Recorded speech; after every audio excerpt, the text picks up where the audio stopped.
Moscou expulse des Britanniques leur accusant d'espionnage et de manipulation.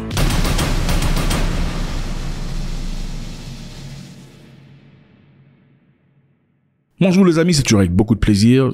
Heureux de vous avoir encore aujourd'hui. YouTube nous dit que beaucoup parmi vous regardez, mais vous n'êtes pas abonnés. Alors s'il vous plaît, cliquez sur abonner si ce n'est pas encore fait. Ça ne vous coûte rien, ça nous fait du bien. Laissez un commentaire, c'est toujours avec beaucoup de plaisir. God bless, on y va.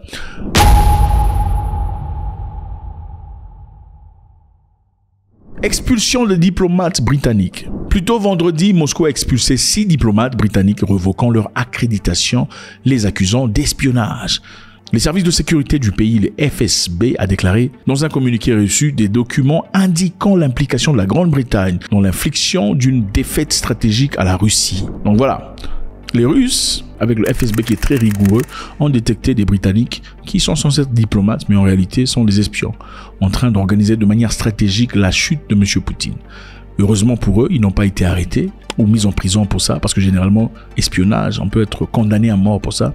Ils ont beaucoup de chance, ou peut-être que c'est une stratégie russe d'éviter l'escalade contre la Grande-Bretagne. En ce moment, ils ont besoin essentiellement d'équilibre. Ils ont repéré des gens, ils ont identifié leur présence, ils ont compris qu'ils étaient espions. Ils ont été expulsés et ont vu leur accréditation révoquée. Donc on répète disant que Moscou a les informations que la Grande-Bretagne désire de faire une défaite stratégique à la Russie.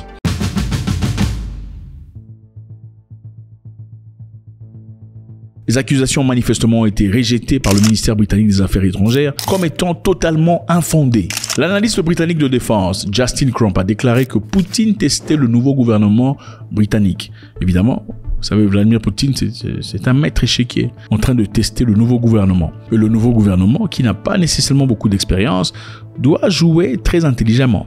Okay? Naturellement, on veut prouver qu'on est fort. Mais en voulant prouver qu'on est fort, on peut essayer de prouver de trop et risquer la vie de tout le monde. Il faut avoir quelqu'un qui porte un jar entier d'eau froide pour garder tout le monde apaisé. Sinon, c'est très risqué.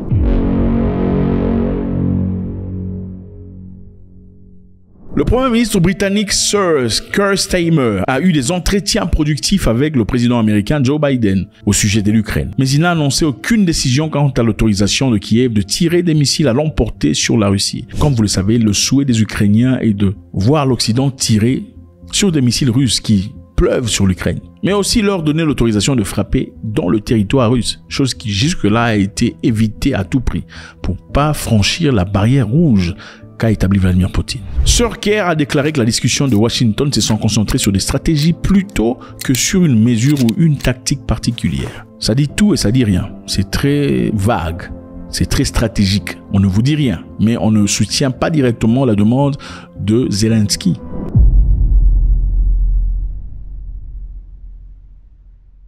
Alors, qu'est-ce que Poutine dit? Que pense-t-il de tout ça? Avant les négociations à la Maison-Blanche, Vladimir Poutine avait dit très clairement qu'il n'accepterait pas des bêtises.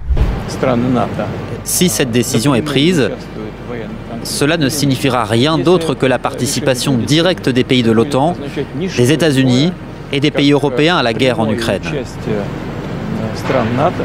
Il s'agit de leur participation directe, ce qui bien entendu modifie considérablement l'essence même, la nature même du conflit. Cela signifierait que les pays de l'OTAN sont en guerre contre la Russie. Et si cela se produit, alors en gardant à l'esprit le changement dans l'essence même de ce conflit, nous prendrons les décisions appropriées.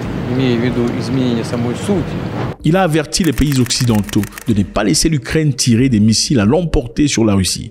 Poutine a déclaré qu'une telle décision représenterait une participation directe de l'OTAN à la guerre en Ukraine. Et cela serait la fin du monde. Les amis, la fin du monde. Vous savez, tout le monde veut partir au paradis, mais personne ne veut mourir. Les chrétiens et les musulmans. Vous voulez partir au paradis, mais il faut partir, l'opportunité est là. Il faut être prêt, mais vous ne voulez pas mourir. Pourquoi vous ne voulez pas mourir? Il faut aller au paradis, on dit que là-bas tout est bien, on n'a jamais faim, on danse, mais vous ne voulez pas mourir. Attendez, mais il faut nous laisser juste. Pourquoi? Bref, nous on va manger ici, on va manger aussi là-bas. Ici, là-bas, enfin bref, continuons.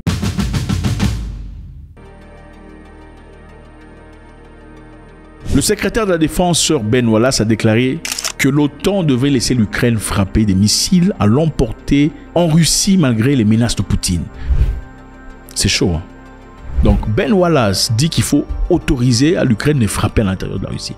On ne sait pas s'il a des enfants où ces enfants peuvent partir à la guerre, où ils sont, enfin bref, souvent des gens comme ça, vous voyez, les enfants sont des papas avec des boucles d'oreilles au nez, tout ça, enfin bref, mais il veut commencer des histoires. Il dit qu'il faut le faire malgré les menaces de Poutine, ajoutant que les querelles ne faisaient que profiter au président russe. Donc il dit aussi quelque part que vous avez peur, il faut arrêter d'avoir peur, donner les armes aux Ukrainiens et donner aussi l'autorisation pour que l'Ukraine frappe les endroits essentiels dans la Russie. Kurt Volker,